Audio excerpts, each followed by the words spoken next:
Shalom, shalom, amado. Yahweh les bendiga grandemente a cada uno de ustedes en esta noche que vamos a tener esta enseñanza. Este es un estudio, un tema, amados hermanos, que ya lo habíamos tocado, pero por el hecho de que hay hermanitos nuevos en el grupo, y en estos días se estuvo hablando de ese tema, hay algunos hermanitos que están interesados pues en él, pues lo vamos a tratar de nuevo.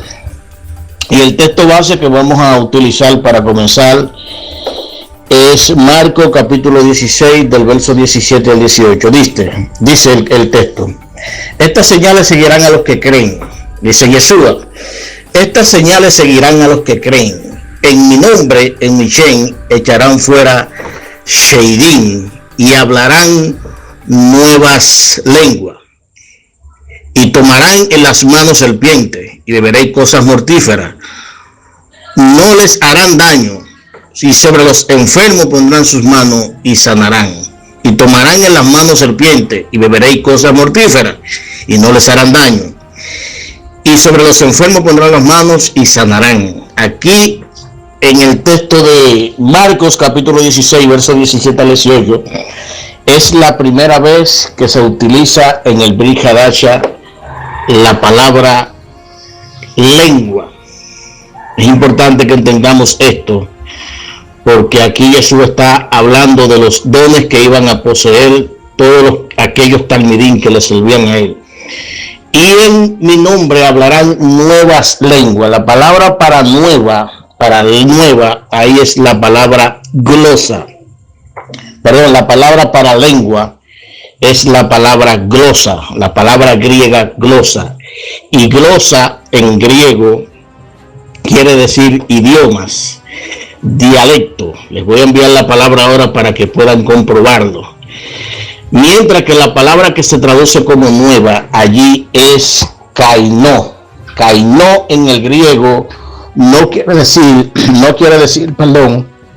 algo nuevo en el sentido de que no existía antes, sino algo nuevo, dependiendo del contexto en el que se utilice, de que había sido puesto en desuso, o que la persona que lo estaba tratando en ese momento no lo conocía, que es lo que se está dando aquí. Aquí se está hablando de idiomas o dialectos que las personas que lo iban a hablar no lo conocían, pero eran idiomas terrenales.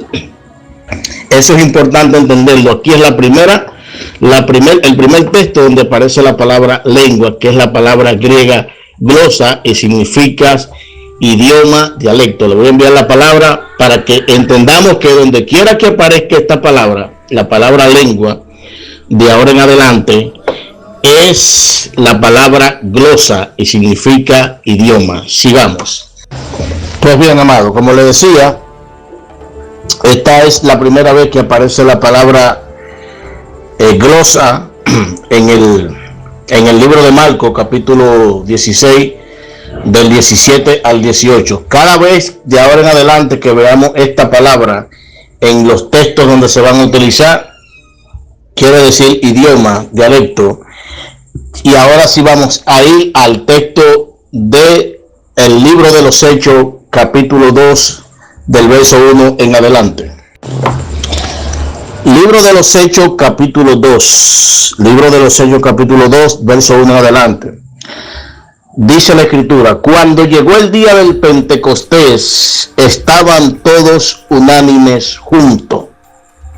Cuando llegó el día del Pentecostés, primeramente tenemos que entender qué significa la palabra Pentecostés.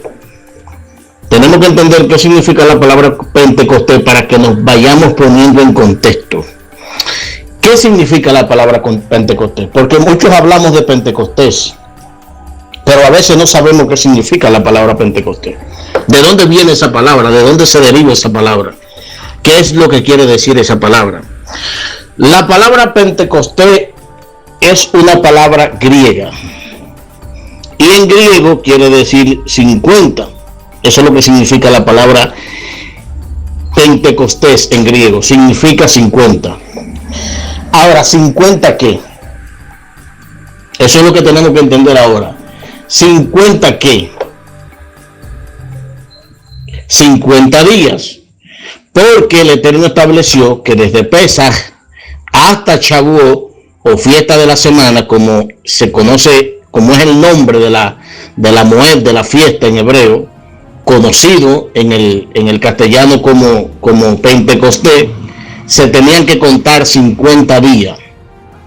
De Pesaj a Shavuot o a fiesta de Pentecostés se contaban 50 días, se contaban 49 días, y el día 50 se celebraba la fiesta de Shavuot o fiesta de la semana o fiesta de Pentecostés. Ahora bien, ¿por qué el Eterno determinó que de Pesaj a Shavuot se contaran 50 días? Bueno, porque cuando el pueblo de Misraim, cuando el pueblo de Israel sale de Misraim, desde que cruzaron el Mar Muerto hasta llegar a la montaña del Sinaí, pasaron 50 días. A los 50 días ellos llegaron a la montaña del Sinaí y ese mismo día recibieron la Torá. Por eso el Eterno determina que desde Pesaj a Shavuot se cuenten 50 días. Por eso cuando se hace la transliteración de la palabra hebrea, o cuenta del Omer, se traduce esta palabra griega Pentecostés, que en griego quiere decir 50 días. Por eso significa 50 días. Ahora sigamos en el verso 2. Y de repente vino del cielo un estruendo como un viento recio que soplaba, el cual llenó toda la casa donde estaban sentados. Y de repente, dice el texto, el verso 2, y de repente vino del cielo un estruendo como un viento recio. La palabra rúa en hebreo significa soplo, viento. Lo que vino sobre ellos fue la Ruach HaKodesh. Pero hay algo aquí interesante para volver a este texto de Hechos capítulo 2. Hay algo interesantísimo aquí que nosotros tendríamos que ver. Porque, ¿qué significa eso? Y de repente vino del Shamá, del cielo, un estruendo como un viento recio, que soplaba, el cual llenó toda la casa donde estaban sentados. Si nos vamos a la profecía de Ezequiel, al capítulo 37, vamos a ver una semejanza ahí en el capítulo 37, verso 7 del libro de Ezequiel. Dice: profeticé pues como me fue mandado, y hubo un ruido mientras yo profetizaba, y he aquí un temblor, y los huesos se juntaron cada uno con sus huesos, y miré, y he aquí que tendones sobre ellos, y la carne subió, y la piel cubrió por encima de ellos, pero no había en ellos rúa. Y me dijo: profetiza al rúa, profetiza, hijo de hombre, y di al rúa: así ha dicho Jehová el Adón, el rúa ven de los 4 vientos y sopla sobre estos muertos y vivirán. Sopla, y de repente vino del cielo un estruendo como un viento recio que llenó toda la casa, ¿verdad?, donde ellos estaban sentados. Entonces, esto se parece perfectamente a lo que dice el profeta Ezequiel en el capítulo 37, de que vino un viento de los 4 extremos de la tierra y sopló sobre los huesos secos que representan la casa de Israel. Seguimos adelante. Pero antes de que sigamos adelante, hermano, con este capítulo, es bueno entender y ponerlo en contexto para saber dónde estaban ellos precisamente, porque se ha tejido una enseñanza de que cuando vino el derramamiento de la Ruach HaKodesh, los talmidín de Yeshua estaban en el aposento alto, lo cual no es cierto.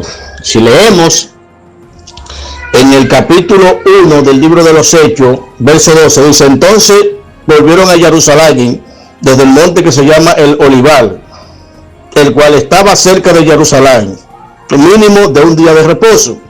Y entrando subieron al aposento alto, donde moraba Kefa, Jacobo, Juan, Andrés, Felipe, Bartolomé, Mateo, Jacobo, hijo de Alfeo, Simón el celote y Judas, el hermano de Jacobo. Entonces, como se lee aquí, se entiende que ellos estaban en el aposento alto cuando vino el Ruach HaKodesh en Hechos capítulo 2. Pero si nos fijamos bien en las palabras, nos vamos a dar cuenta que ellos no estaban en el aposento alto. ¿Por qué? Porque la palabra para aposento alto en el griego es huperón. Mientras que en el verso 2 dice que cuando vino este viento recio que llenaba toda la casa, ahí la palabra griega es oiko. Y oiko tiene que ver con el Beis Hamidah, con el templo. O sea, después de la ascensión de Yeshua, cuando ellos regresaron a Jerusalén, ellos estaban en el aposento alto.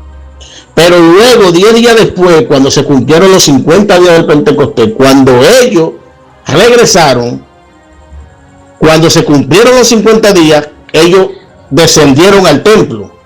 ¿Por qué descendieron al templo? Bueno, porque la fiesta de Shavuot es una de las 3 fiestas de peregrinaje que el israelita, no importa donde estuviera, tenía que viajar a Jerusalén, al templo, a celebrarlo. Al principio, cuando Jesús ascendió, ellos regresaron al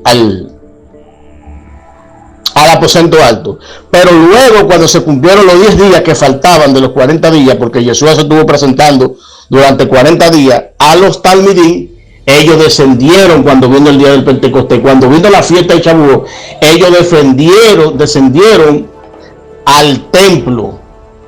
Por eso es que vemos que las palabras son diferentes. La palabra para aposento alto es huperón, que significa la parte alta, el tercer piso. Pero cuando se traduce aquí en el verso 2, el viento que soplaba, que llenó toda la casa donde ellos estaban sentados, entonces la palabra ahí es oiko. Y oiko quiere decir templo, Beis Hamidah. Y es coincidencia que lo hayan traducido como casa, porque eso es lo que significa realmente el Beis Hamidah, casa de oración.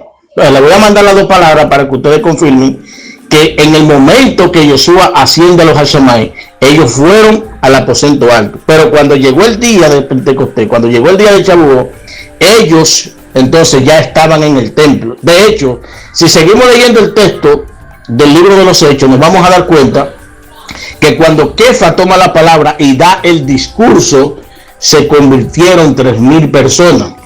Si a esas 3,000 personas le agregamos los 120 que estaban, entonces era imposible que en una habitación de una casa de los tiempos de Yeshua usted pudiera meter en una habitación 3,120 personas. Imposible. Solamente había un solo lugar para eso, y ese lugar era el templo, el Beis Hamidah. Le voy a mandar las 2 palabras ahora.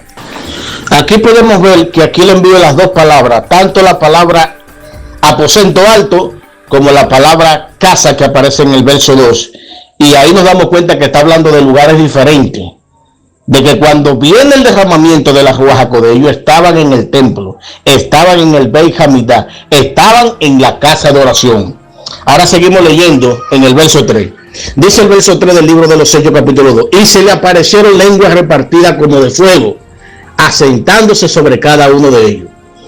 Y se le aparecieron lenguas repartidas como de fuego, asentándose sobre cada uno de ellos. Este texto aquí es interesante, porque hay un detalle que se da en el Talmud. Y no estoy enseñando el Talmud, pero esta cita que aparece en el Talmud es muy interesante para que nosotros podamos comprobar algo. Cuando el pueblo de Israel sale de Misraim, sale de Egipto, también nos dice la Escritura que salió con ellos una gran multitud de personas mixtas.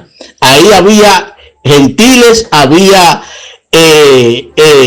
esclavos, había un sinnúmero de gente que cuando vieron las maravillas que había hecho el Dios de Israel en la tierra de Misraim, ellos entendieron y comprendieron que el Dios de Israel era el Dios verdadero. Y ellos salieron con el pueblo de Israel. Cuando el pueblo de Israel llega a la montaña del Sinaí, dice la literatura judía hebrea que en el monte Sinaí el Eterno le habló al pueblo en hebreo.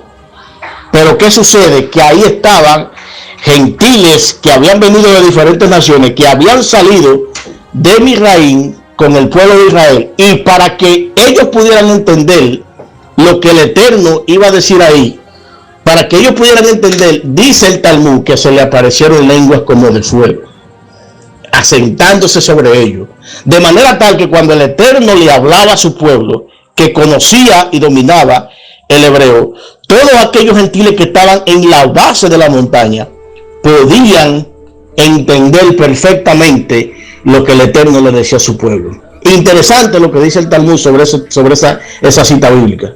Entonces le aparecieron lenguas repartidas como de fuego, asentándose sobre cada uno de ellos. Lo que en el antiguo pacto, en el monte Sinaí, se le entregó la Torá, escrita en piedra a los Bene Israel, a los hijos de Israel. Aquí en el libro de desecho se le entrega la Torá, pero se le pone en el corazón y en la mente del creyente a través de la Ruach HaKodesh, porque ellos estaban reconociendo en ese momento que Yeshua era el Mashiach y Yeshua representa la Torá.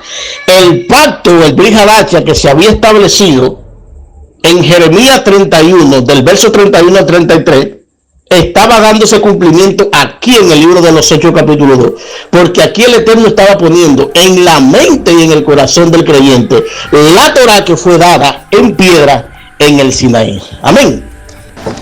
Dice el verso 4, y fueron todos llenos de la Ruach HaKodesh y comenzaron a hablar en lenguas.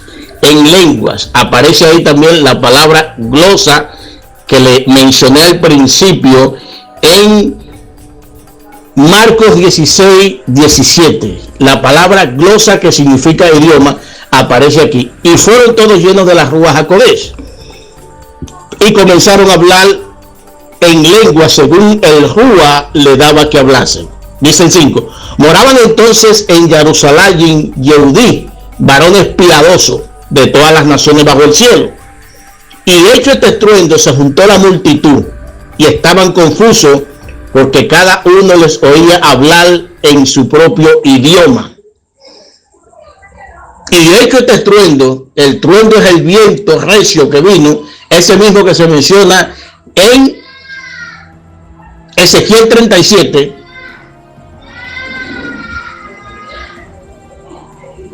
Y viendo este estruendo, se juntó la multitud. Y estaban confusos porque cada uno les oía hablar en su propia lengua. Y estaban atónitos, dice el 7, y maravillados, diciendo, mira, y no son galileos todos estos que hablan. ¿Cómo pues les oímos nosotros hablar en nuestra propia lengua en la que hemos nacido? Y para que no haya ninguna duda, en el verso 9 se comienza a mencionar la secuencia de las diferentes naciones que habían allí presentes ese día, cada una de ellas con sus idiomas, y comienza a mencionarlo: partos, medos, elamistas, los que habitan en Mesopotamia, en Judea, en Capadocia, en el Ponto, en Asia, en Frigia, en Panfilia, en Egipto, regiones de África más allá de Cirene, romanos aquí residentes, tanto Yehudí como prosélito. Un prosélito es un convertido al judaísmo. Cretenses y árabes, les oímos hablar en nuestra propia lengua las maravillas de Elohim. ¿Qué es lo que está pasando aquí en el libro de los Hechos capítulo 2? Llegó el tiempo de la fiesta de Shavuot. La fiesta de Shavuot, como le dije ahorita, era una de las tres fiestas de peregrinaje. La primera es Pesaj, la segunda es Shavuot y la tercera es Sukkot, o la enramada. Cada vez que llegaba una de estas tres fiestas, los israelitas, no importa dónde vivieran, tenían que viajar a Jerusalén, porque era un mandato del Eterno que había que ir a Jerusalén, al templo, a celebrar estas tres fiestas. Por eso ellos estaban ahí ese día. Pero cuando ellos escuchan hablar a los galileos en su propia lengua, ellos se sorprenden. ¿Por qué? Porque se supone que ellos no dominaban esos idiomas, no lo sabían, no lo conocían, y se sorprenden. ¿Cómo es posible que nosotros estemos escuchando a estos galileos hablar en nuestro propio idioma en el que nosotros hemos nacido? Entonces el texto aquí se explica aquí a sí mismo, y no hay duda a malas interpretaciones de que allí se estaba hablando y Rambo suelta la bazuca. Eso no era lo que se estaba hablando allí. Si usted sigue el contexto del texto, se va a dar cuenta en el Pasú o en el Perec 9, en el Pasú 9, verso 9 y 11, que se está hablando de idioma de las naciones. Eso es lo que se está hablando allí. Dice el 12, y estaban todos atónitos, perplejos unos a otros. ¿Qué quiere decir esto? Ellos mismos no entendían cómo esta gente, siendo Galileo, que se supone que no dominaban estos idiomas, los estaban hablando, y ellos estaban escuchando perfectamente. Cada una de esas naciones que estaban ahí, cada uno de esos israelitas que pertenecían a esas naciones, estaban escuchando a aquellas personas que estaban hablando en sus idiomas originales de ellos, en los cuales ellos habían nacido. ¿Por qué se derrama el don de la Ruach HaKodesh? ¿Y por qué se derrama el don del lenguaje? Bueno, porque había gentiles, porque había israelitas de diferentes naciones, y para que ellos pudieran entender lo que ellos estaban diciendo, tenían que hablar en el idioma de ellos. Por eso ellos se sorprenden. Ahí se derramó el don de idioma, porque esa es la palabra correcta, el don de idioma, porque era necesario, porque había gentiles, para que ellos pudieran escuchar y entender lo que estaban hablando. Habían israelitas, que habían nacido en otras naciones, que hablaban otro idioma, y para que esas personas pudieran entender, fue necesario que el don de idioma se manifestara ahí. Amén. Seguimos. Ahora vamos a Hechos capítulo 10. Hechos capítulo 10, hermanos, vamos a estar leyendo solamente de los pasú del 44 al 48. Entonces, ¿en qué consiste el don de idioma? ¿Qué es el don de idioma? El don de idioma no es más que la capacidad o la habilidad que el Eterno te da para hablar un idioma terrenal que tú no conoces. En eso consiste el don de idioma, en la capacidad o la habilidad de hablar un idioma terrenal de las naciones, pero que tú no conoces ni has estudiado, porque ese don viene del Eterno. Ahora vamos a leer el capítulo 10, del verso 44 al 8. En el capítulo 10 ya nosotros sabemos lo que pasa con Cornelio. Cornelio, un gentil piadoso. Vamos a leerlo del verso 44 para ver algo. Dice el verso 44, cuando Kefa va a la casa de Cornelio, porque Cornelio en una visión ve un malaj que le dice que lo enviara a buscar, porque Kefa tenía palabra que darle. Cuando Kefa va, vamos a leer del verso 44, dice, mientras aún hablaba Kefa estas palabras, el Ruach HaKodesh cayó sobre todos los que oían el discurso. Y los fieles de la circuncisión que habían venido con Kefa se quedaron atónitos de que también los goín o los gentiles se derramara el Espíritu Santo o la Ruach HaKodesh. Dice el verso 46, porque les oían hablar en lenguas y que magnificaban a Elohim. Porque le oían hablar en lengua y que magnificaban a Elohim. Aquí tenemos que primero entender algo. Lo primero es que, como ya les repetí antes, aquí también aparece la palabra lengua y es la misma palabra glosa. Y glosa quiere decir idiomas. ¿Entiendes? Ahora bien, ¿por qué se derrama? ¿Por qué se derrama el don de lengua aquí? Acuérdense que Cornelio vivía en Cesarea. Cesarea era una ciudad marítima donde había mucha mercadería, donde venía gente de todos los lados a comerciar ahí en Cesarea, porque era una ciudad marítima. Por lo tanto, como era una ciudad donde había muchos gentiles y donde venían muchas personas de diferentes naciones, pues era necesario que Cornelio, como era un centurión que tenía un alto rango allí, dominara o tuviera el don de idioma, porque en cualquier momento a él y a cualquiera de los de su casa le iba a tocar predicar y hablar de la grandeza y de la maravilla del Elohim de Israel. Entonces, por eso se derrama el don de lengua aquí, ¿Por qué? Porque había gentiles. Cesarea era una ciudad marítima. Entonces mira lo que dice el verso 46, porque hay algo muy importante aquí para que nosotros podamos entender. Dice el 46, porque los oían hablar en lengua. Ahí no se estaba hablando Rambo suelta la bazuca y rababababá, ni nada de eso. Eso no era lo que se estaba hablando allí. De hecho, es importante verificar la palabra griega para oír y nos va a dar a entender algo muy importante. Vamos a ver cuál es la palabra. La palabra que la Reina Valera traduce en el verso 46 como que oían hablar en lengua es la palabra auko. La palabra griega aquo. Y aquo quiere decir entender. ¿Qué significa eso? Que tanto Kefa como los que habían venido con él, los de la circuncisión, entendían perfectamente lo que Cornelio y su familia están hablando.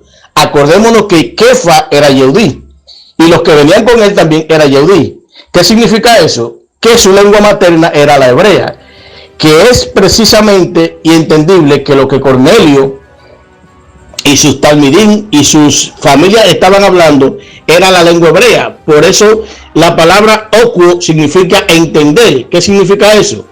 Significa que tanto Kefa como los que andaban con él entendían perfectamente todo lo que ellos estaban diciendo. No estaban balbuceando palabras, Rambo suelta la bazuca, ni rabababababá. Eso no era lo que se estaba hablando allí. Dice el verso 47 para que sigamos avanzando. Entonces respondió Kefa, ¿puede alguno impedir el agua para que no sean bautizados estos que han recibido la Ruach HaKodesh, como también nosotros? Kefa hace la pregunta. Y mandó pues a bautizarle en el nombre del Adón Yeshua. Entonces le rogaron que se quedara algunos días con ellos. Pues aquí vemos cómo se derrama la Ruach HaKodesh en el capítulo 10, pero se derrama el don de idioma porque era necesario, porque Cesarea era una ciudad marítima donde iba un gran número de personas de diferentes naciones a comercializar, a comprar y a vender, y fue necesario que el don de lengua se derramara allí. Seguimos adelante, ahora vamos para Hechos 19. Libro de los Hechos, capítulo 19, verso 1 al 7, vamos a estar leyendo. Aconteció que entre tanto que Apolo estaba en Corinto, Shaul o Pablo, después de recorrer las regiones superiores, vino a Éfeso. Y hallando a cierto talmid o a ciertos talmidín, discípulos, les dijo, ¿recibiréis el Ruach HaKodesh cuando creíste? Ellos le dijeron, ni siquiera hemos oído si hay Ruach HaKodesh. Entonces le dijo Shaul, ¿y en qué pues fuiste bautizado? Ellos dijeron, en el bautismo de Johanán, Juan Hamarbil, Juan el Bautista. Dijo Pablo, Juan bautizó con bautismo de arrepentimiento, diciendo al pueblo que creyesen en aquel que vendría después de él, esto es, en Yeshua el Mashiach. Cuando oyeron esto, fueron bautizados en el nombre del Adón Yahshua, y habiéndole impuesto las manos, vino sobre ellos la Ruach HaKodesh, y hablaban en lengua y profetizaban. Y eran por todos unos 12 hombres. Y habiéndole puesto las manos, muy al contrario de lo que se piensa en las comunidades cristianas, que ponerle las manos significa que le ponían las manos en la cabeza y oraban. No, eso no significa eso. Eso es un hebraísmo que quiere decir que Shaul estaba delegando autoridad sobre ellos. Eso es lo que significa imponer las manos en el contexto hebreo. No es ponerle la mano en la cabeza, como hacen por ahí, comenzar a orar por ellos, no. Imponer las manos significa dar la autoridad. Luego que él ora por ellos, recibe el Ruach HaKodesh, reciben el don de lengua, entonces él le impuso las manos, o sea, le dio autoridad para que pudieran salir a proclamar el nombre de Yeshua. Ahora, ¿por qué se derrama también la Ruach HaKodesh aquí? ¿Por qué se derrama el don de lengua aquí? Se derrama el don de lengua aquí porque también allí Éfeso es una ciudad que estaba cerca de Atenas, también una ciudad muy concurrida donde visitaban un gran número de personas de diferentes naciones también a comercializar, y por eso es necesario que la Ruach HaKodesh y el don de idioma se derramara aquí también. Ahora bien, en el capítulo 4 y en el capítulo 8 y en el capítulo 9 del libro de los Hechos también se derramó la Ruach HaKodesh. Allí podemos ver que también se derramó la Ruach HaKodesh, pero no hubo don de lengua en los capítulos 4, 8 y 9. ¿Por qué no hubo don de lengua en los capítulos 4, 8 y 9? No hubo don de lengua porque no había gentiles. Por lo tanto, no era necesario que se derramara el don de idioma allí. Porque ¿para qué? Donde no hay gentiles o donde hay personas naturales de esa nación, no es necesario que el don de lengua se manifieste. Porque no hay nadie a quien se le pueda traducir o se le pueda dar un mensaje en ese otro idioma. Entonces, por eso el don de idioma no se derramó acá, porque no era necesario ni en el capítulo 4, ni en el capítulo 8, ni en el capítulo 9 del libro de los Hechos, por la sencilla razón de que no había allí gentiles. Seguimos adelante. Otro texto donde aparece el don de idiomas donde se habla del don de idioma es en 1 Corintios capítulo 12. Vamos a estar leyendo del verso 4 al 11. Dice: ahora bien, hay diversidad de dones, pero el Ruach es el mismo. Hay diversidad de ministerio, pero el Adón es el mismo. Hay diversidad de operaciones, pero el Elohim, que hace todas las cosas en todo, es el mismo. Dice el 7. Pero a cada uno le es dada la manifestación del Ruach para provecho. Porque a este es dada el Ruach palabra de sabiduría, a otros palabras de ciencia, según el mismo Ruach, a otros fe, por el mismo Ruach, a otros dones de sanidad, por el mismo Ruach, a otros el hacer milagro, y a otros profecía, a otros discernimiento del Ruach, de espíritu, a otros diversos géneros de lengua. Aquí la palabra diversos géneros de lengua en griego es heterogloso. Heterogloso. Hetero quiere decir diferente y glosa quiere decir idioma. Entonces lo que está hablando es de diferentes tipos de idiomas. No está hablando de Rambo suelta la bazooka, ni de nada de eso. Están hablando de idiomas terrenales, idiomas de las naciones. Seguimos para adelante. Ahora vamos para 1 Corintios capítulo 13, porque este pasú, el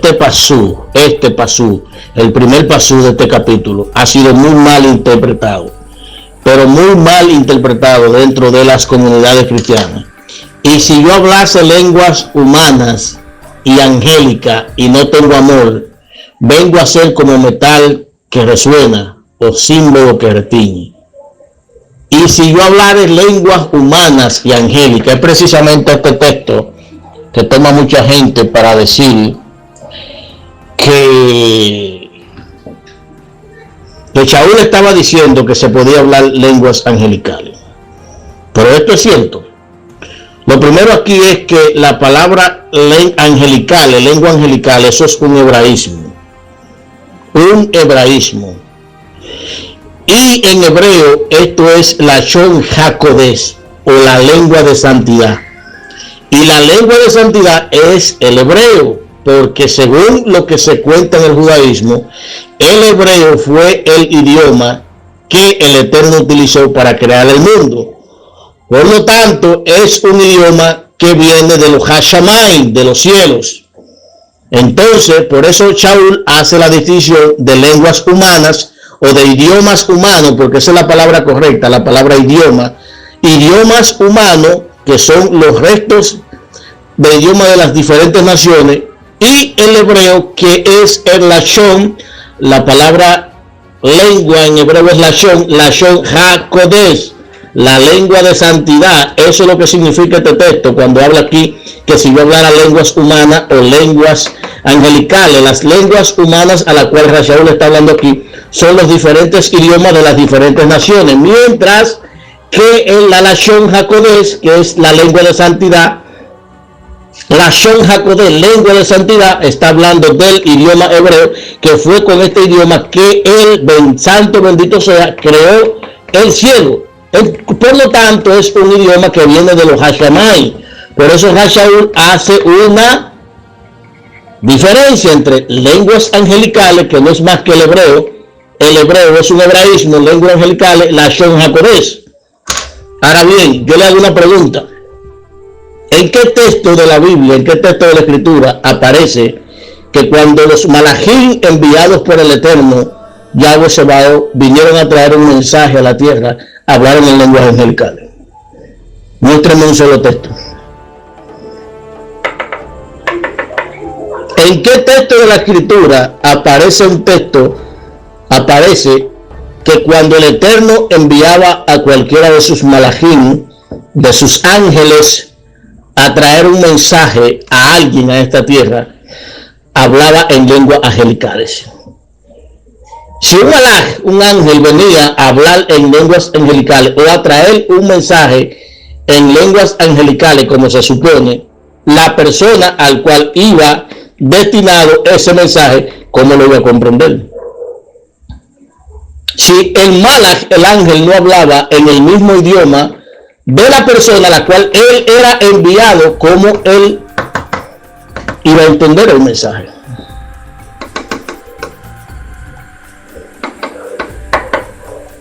Si a mí me envían donde el hermano Gerald a llevarle un mensaje de parte del Eterno y yo le hablo a Gerald en creol o en alemán y Gerald no conoce esos idiomas, ¿cómo Gerald va a entender lo que yo le estoy diciendo?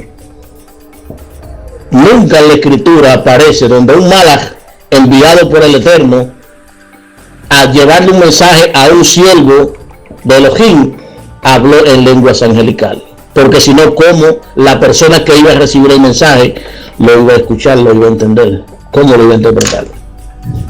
Entonces Hashaul aquí en el capítulo 13 está hablando de un hebraísmo. Los hebraísmos son comunes en las Escrituras porque son modismos propios de la lengua hebrea.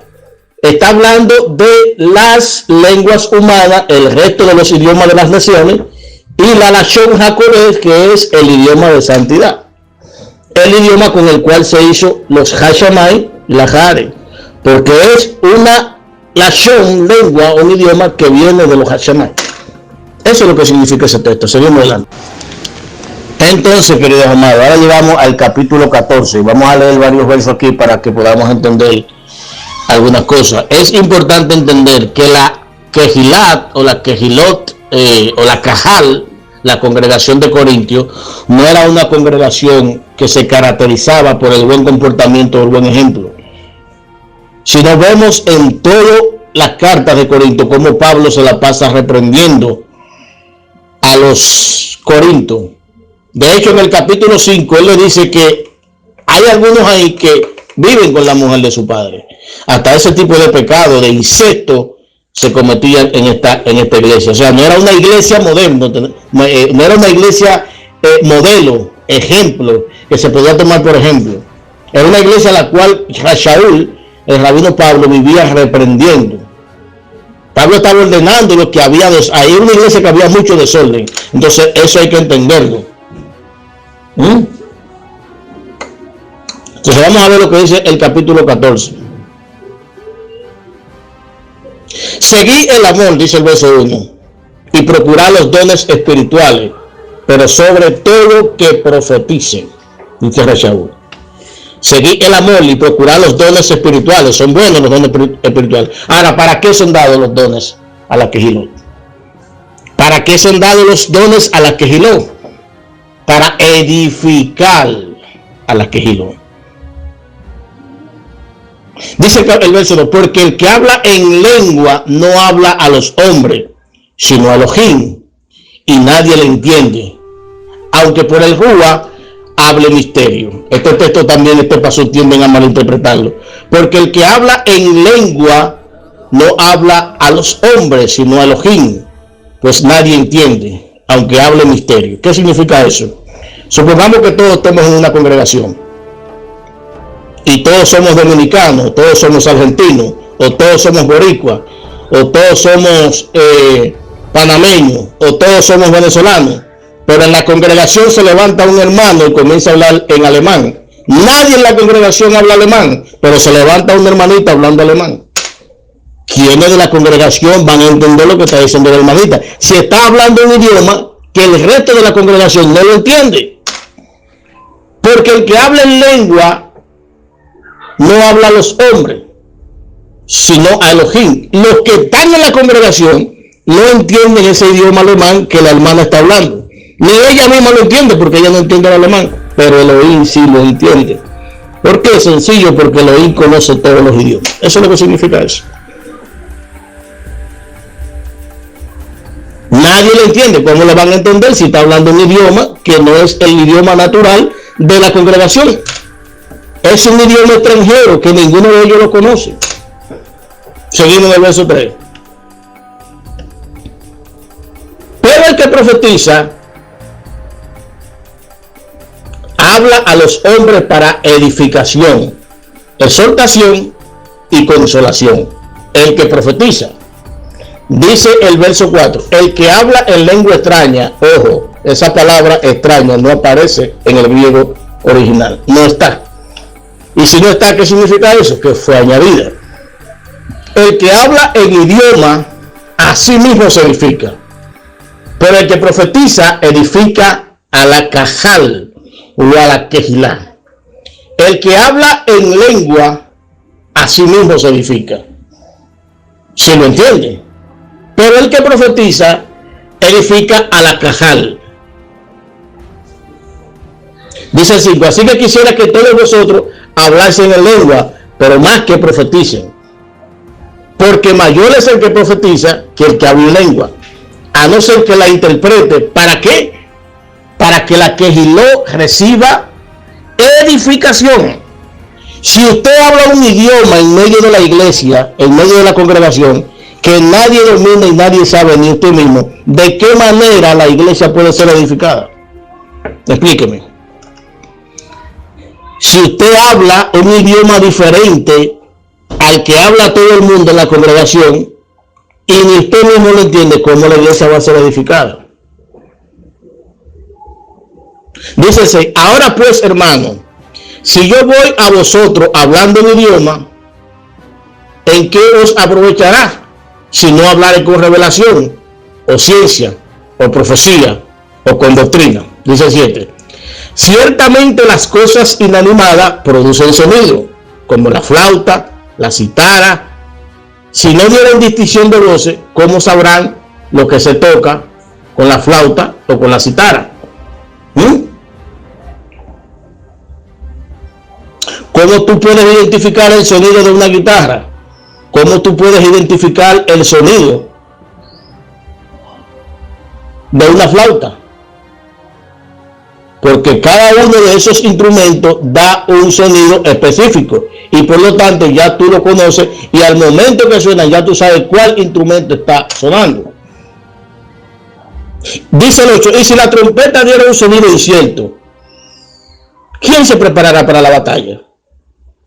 Y si también vosotros, si por la lengua no dieren palabra bien comprensible, escuche bien, si ustedes hablando en lengua no dieran palabras bien comprensibles, ¿cómo entenderán lo que decís? Porque hablan el aire. ¿Cómo que hablan el aire? Claro, porque nadie te entiende. Dice el verso 10, que es un verso importantísimo. Escuche esto. Dice el verso 10.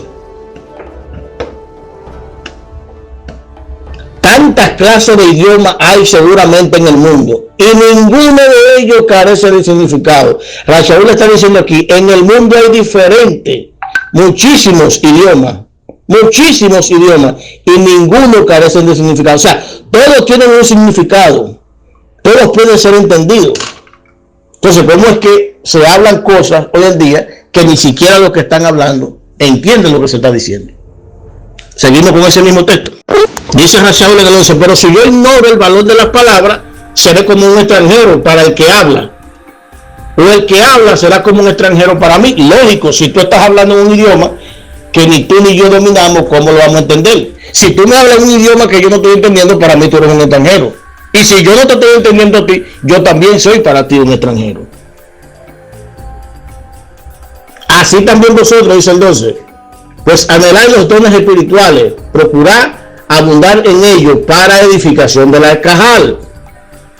Por lo cual el que habla en idioma, esa palabra extraña no aparece en los originales, pida en oración poder interpretarla. ¿Por qué? Porque si usted habla un idioma, una lengua, y usted no sabe interpretarla, ¿cómo usted va a edificar a los que lo están escuchando? Si ellos mismos no entienden lo que usted está hablando. Porque si yo oro en lengua desconocida o en un idioma que no es el mío, mi espíritu ora, pero mi entendimiento queda sin fruto. Claro, porque no conoce lo que se está hablando. ¿Qué pues? Oraré con el Rúa, pero oraré también con el entendimiento. Cantaré con el Rúa, pero cantaré también con el entendimiento. Porque si bendice solo con el Rúa, el que ocupa el lugar de simple oyente, ¿cómo dirá amén a tu acción de gracia? Si no entiende lo que tú estás hablando, ¿cómo vas a poder decir amén si él no está entendiendo ni está comprendiendo nada?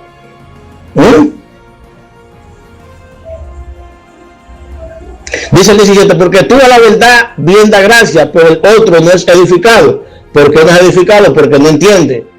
Doy gracias a Elohim que hablo lengua más que vosotros, dice Pablo, pero en la quejilá prefiero hablar 5 palabras con entendimiento para enseñar también a otro que 10.000 palabras en lengua desconocida. Hermanos, dice el 20, no seáis niños en el mundo pensar, sino ser niño en la malicia, pero maduro en el modo de pensar. En la ley está escrito en la Torá, en otras lenguas y en otros labios hablaré a este pueblo, y ni aún así me oirán. Así que las lenguas son por señal, ¿a quién? No a los creyentes, sino a los incrédulos. Pero la profecía, no a los incrédulos, sino a los creyentes. Entonces, en las iglesias tradicionales se hace todo lo contrario. Todo lo contrario se hace en las iglesias tradicionales. Seguimos. Dice el 23 que es interesante. Si pues toda la iglesia se reúne en un solo lugar y todos hablan en lengua y entra un indocto o un incrédulo, no dirán que están locos. Pero si todos profetizan y entra algún incrédulo o indocto, por todo es convencido y por todo es juzgado. Lo oculto de su corazón se hace manifiesto. Y así postrándose sobre su rostro, adora a Elohim, declarando que verdaderamente Elohim está entre vosotros. Amén. Entonces Pablo aquí, utilizando ya una jugada maestra en el capítulo 27 y 28, dice así para sellar el tema. Si habla alguno en lengua extraña, y aparece la bendita lengua extraña de nuevo que no aparece en el original, sea todo por 2 o lo más 3, y por turno, y uno interprete, dice el 28, ahí le pone la tapa el cómo. Y si no hay intérprete, que se calle la iglesia. Ya ahí cerró el tema. Porque esas lenguas que se hablan balbuceadas no tienen interpretación. Si no hay intérprete, cállense, dice Rashaul. Así cerró el tema. Entonces es importante un estudio que se hizo en la Universidad de Pensilvania, donde un doctor neurólogo llamado Andrew Newberg hizo un estudio con relación a este tipo de lenguas que se hablan dentro de los círculos cristianos, y tomó a un pastor de una congregación de aquel lugar del área de Pensilvania y le dijo que orara en su idioma original, que en este caso era el inglés, porque el doctor quería hacer una prueba. El doctor Newberg, cuando este pastor comienza a orar en el idioma inglés, el doctor se da cuenta que el lóbulo izquierdo del cerebro se activa automáticamente. El lóbulo izquierdo es la parte del cerebro que se activa cuando nosotros comenzamos una conversación. Automáticamente este pastor comenzó a orar en inglés, que era su lengua natal. El lóbulo frontal izquierdo automáticamente se activó. Pero ¿qué sucede? Que cuando el doctor Newell le pide al pastor que comenzara a orar en lengua, y él comenzó a balbucear estas palabras, es interesante porque el lóbulo frontal izquierdo no se activa. se queda igual. ¿Por qué? Porque no es un idioma humano lo que él estaba hablando. Eso dijo el pastor Newell. Le voy a mandar la foto ahora para que lo vean. Neurólogo de Pensilvania. Y ya para finalizar, hermano, vamos a leer este último texto bíblico, Isaías capítulo 28. Vamos a estar leyéndolo del verso 1 al 13. Ya con este capítulo terminamos. Dice el capítulo 8, el profeta Isaías, escribiéndole a las 10 tribus del norte, a la casa de Israel: ay de la corona de soberbia de los ebrios de Efraín, y la flor caduca de la hermosura de su gloria, que está sobre la cabeza del valle fértil de los aturdidos por el vino. Aquí dice el profeta Isaías que sobre la casa de Efraín había una corona de soberbia. He aquí, Jehová tiene uno que es fuerte y poderoso, como turbión de granizo y como torbellino tronador, como ímpetu de recias aguas que inunda con fuerza y derriba la tierra. Dice el verso 3. Con los pies será pisoteada la corona de soberbia de los ebrios de Efraín, y la flor caduca de la hermosura de su gloria, que está sobre la cabeza del valle fértil, como la fruta temprana, la primera del verano, la cual apenas la ve el que la mira, se la traga tan luego como la tiene en la mano. Dice el 5. En aquel día Jehová Sebaot será por corona de gloria y diadema y hermosura al remanente de su pueblo, y por espíritu de juicio al que se siente en el juicio, y por fuerza a los que rechazan la batalla en las puertas. Pero también estos erraron con el vino, y con sidra se entontecieron. Y el sacerdote y el profeta erraron con la sidra, y fueron trastornados por el vino, y se aturdieron con la sidra, y erraron en la visión, y tropezaron en el juicio, porque todas las mesas están llenas de vómito y suciedad, hasta no haber lugar limpio. Entonces los sacerdotes de la casa de Israel y los profetas, que se supone que eran las personas que estaban para alimentar el pueblo con las palabras, estaban en otras cosas. Estaban en rumba, estaban en comedera, estaban haciendo cuantas cosas hay por ahí. Ya se habían cansado de seguir enseñando la escritura. Dice el 9, ¿a quién enseñarán ciencia? ¿Y a quién iban a enseñar si ya no estaban en eso? ¿A quién harán entender doctrina? A los detestados, a los niños, a los arrancados de los pechos. Dice el verso 10. Porque mandamiento tras mandamiento, mandato sobre mandato, renglón tras renglón, línea sobre línea, un poquito allí y otro poquito allá. Dice, porque en lengua de tartamudo y en extrañas lenguas hablará este pueblo. Es muy importante entender aquí cuál es la palabra que se traduce, la palabra hebrea para tartamudo, aquí es la palabra laej. Y es bueno entender qué significa la palabra laej. Aquí vamos a buscarla. Porque en lengua de tartamudo hablará este pueblo. La palabra tartamudo ahí en hebreo es laej. Y laej significa bufón. Ahora, ¿qué es un bufón? ¿Qué es un bufón? Un bufón es alguien que se burla tratando de imitar a otra persona. Eso es lo que es un bufón. Ahora bien, si verificamos la raíz de donde viene esta palabra, que se deriva de la raíz laaj, también vamos a ver algo interesante. Vamos a ver. Esta es la palabra, la raíz de donde se deriva la palabra laaj. La palabra laaj y significa ridiculizar. Ridiculizar, como imitando a un extranjero. Alguien que quiere imitar cómo habla un extranjero, hablar ininteligiblemente. Ininteligiblemente significa que lo que la persona está hablando no se entiende porque está barbuceando sílabas. Ahí mismo ahí lo dice, burla, encarnecer, escarnio, reírse, está y tratando de imitar a un extranjero en la forma de hablar, y comienza a burlarse y comienza a barbucear. Eso es lo que significa la palabra laej, que se traduce en Isaías como lengua de tartamudo. Ahora es importante que veamos el verso 10, porque el verso 10 dice algo importante. Porque mandamiento tras mandamiento, mandato sobre mandato, renglón sobre renglón. Así traduce Reina Valera, pero en el hebreo no está así.